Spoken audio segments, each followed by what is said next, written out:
violations in a straw donor scheme. President Trump once again bypassing the Justice Department to fast-track his pardon, arguing that D'Souza was treated unfairly by the government, despite D'Souza acknowledging that what he did was wrong. D'Souza claimed he was targeted because he made inflammatory remarks about President Obama. My case is quite clearly a political hit. But all three cases tied in some way to the president's critics. Stewart's case was prosecuted by former U.S. Attorney and fired FBI Director James Comey, whose close friend Patrick Fitzgerald prosecuted Blagojevich. Comey also appointing Fitzgerald to investigate the Valerie Plame leak case, which resulted in the conviction of Scooter Libby, who Trump pardoned in April. And it was fired U.S. Attorney Preet Bharara who prosecuted D'Souza in the Southern District of New York. Blagojevich's wife drawing comparisons between her husband's conviction and the Russia investigation.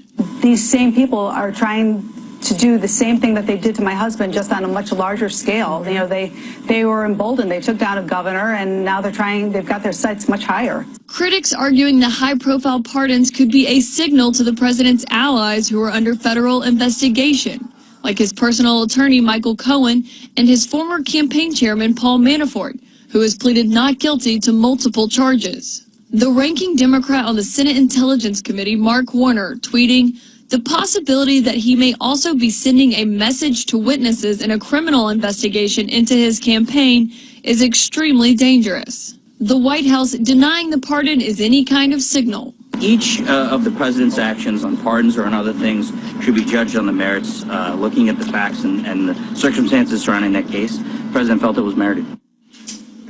Now, John and Allison, I should note that the president had never actually met Dinesh D'Souza, or had spoken to him until this week. So it raises the question of what the president would do for people he has met and does know very well. Now, all of that is going on also while there is big news here at the White House today. The president is expecting a delivery from Kim Jong-un's right-hand man, the former top North Korean spy chief, a letter that could potentially raise that, put that summit in Singapore back on. You can see Kim Yong-chol there leaving his hotel in New York. We are expecting that he is going to be on his way here to Washington very soon. We'll watch that very closely. Caitlin Collins at the White House, thanks so much.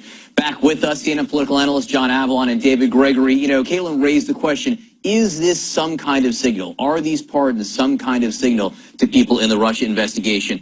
Well, you know, they're a neon sign. They're a big neon sign, and we know that because one of the president's big political advisors over the last several decades, Roger Stone, says, yes, it's a signal and we're getting it. Let me read you what Roger Stone told the Washington Post overnight. It has to be a signal to Mike Flynn and Paul Manafort and even Robert Mueller. Indict people for crimes that don't pertain to Russian collusion, and this is what could happen. The special counsel has awesome powers, as you know, but the president has even more awesome powers. That's Roger Stone, who, by the way, could end up being a focus of this Russia investigation, saying, I got this signal loud and clear. Could very well be. He's going to be called to testify in front of the Senate Intelligence Committee. And he's just saying, he's laying it all out there. I mean, this is not worth debating. It's being read that way by people who could very well be caught up in this investigation. So it's not subtle. And to Mark Warner's point in the tweet, he said, it's a dangerous precedent. This is, you know, presidents have pardoning power. We've seen bad pardons before, favors to donors and things that are shady, pursuing political agendas. This is something different. This is about, part of being president is a get-out-of-jail-free card for your friends. And also to undermine the Justice Department. I mean, here the president is